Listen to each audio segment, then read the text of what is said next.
Man, he's good on that big bike. It's always a good day when the big bore Berg is unleashed from the pit. Aaron keeps the wild beast locked in a cage and half starved, so the Berg is always mean, clean and keen. Well, maybe not so clean after this ride. Usually Aaron brings his Austrian pumpkin on these rides, but when he feels the need to flirt with death, the Swedish beast is his bike of choice. Oh, he stalled it! The FE570 may well be the end of the really big bore enduro bikes, as nowadays the best you can hope for in the mainstream market is a paltry 500cc. Is this enough? Not for some. I'll hand you over to Aaron for his thoughts. When I woke up this morning, I felt like cubes. What's the best breakfast? Husaberg breakfast. We've had a blast today, punching out tracks, logs, bogs, rocks, ledges, sledges between each other, and the Berg has won the day. There's no substitute for cubes, there's no substitute for Husaberg, there's no substitute for Swedish bouncing fun bags. And this is what this baby is. I've had this Berg since new 2012, and when it's finished its use, it's going to get a wall mount. It's a keeper.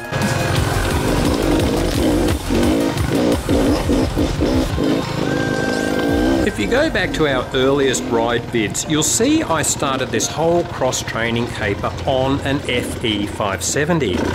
Oh!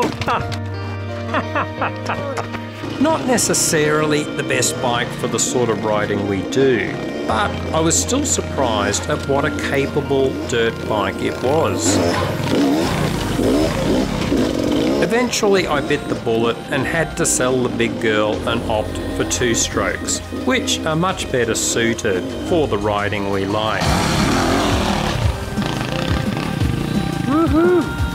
But in the deep dark night, I often cry into my pillow when I remember those tender moments with the big Swedish princess, deep in the forest, when we thought nobody was looking. Wow. Shit, that is a good run. So why did the Bergs die out? Well, it's a long story, and I'm going to bore the tits off you telling it. Husaberg began in 1988 as a group of engineers led by Thomas Gustafsson in Sweden. They had bugger all money, but lots of good ideas. So instead of paid professional riders, they relied on ambitious rookies to race their bikes. And well before Yamaha transformed the four-stroke market with the WR400, Husaberg were making very fast, innovative, light thumpers. There he goes again. Oh, nicely done. But they developed a reputation for being unreliable, with things like no oil pumps, but just relying on cam chains to carry oil to the top of the engine.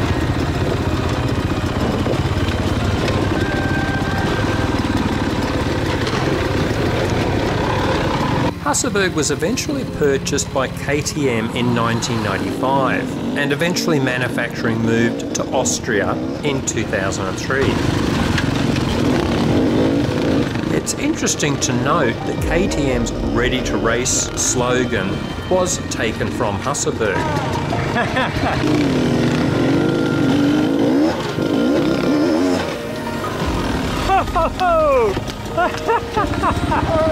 Alright, man. The Bergs became increasingly reliable. Many would agree they hit their peak in 2009 with the FE570 and its sisters, with a mostly KTM engine that swung through 70 degrees.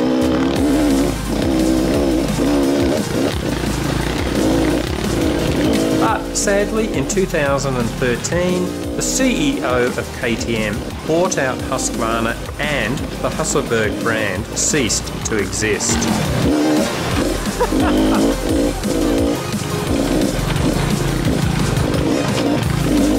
can still remember the debate this triggered when fans of the 70-degree Bergs realised these models would not continue.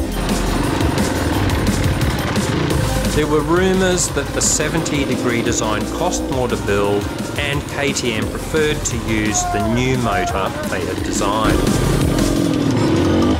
If so, it could well be another case where the accountants won the day. Who knows, in the end a business has to make money, but there are times you wonder why brilliant models are discontinued.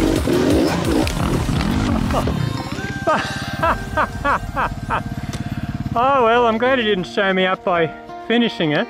I tried to go straight up here, but I thought I'll follow Aaron. Normally just done a series of pivot turns here.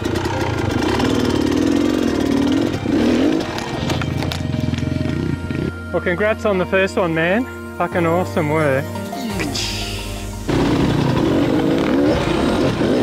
Manufacturers like SWM buy the rights to manufacture older bikes, like the old Husqvarna models. It would be awesome if they could do this with the 70-degree Bergs. But unfortunately, it looks as though the Bergs have been relegated to the scrap heap of history. Rest in peace, Big Bore Thumper.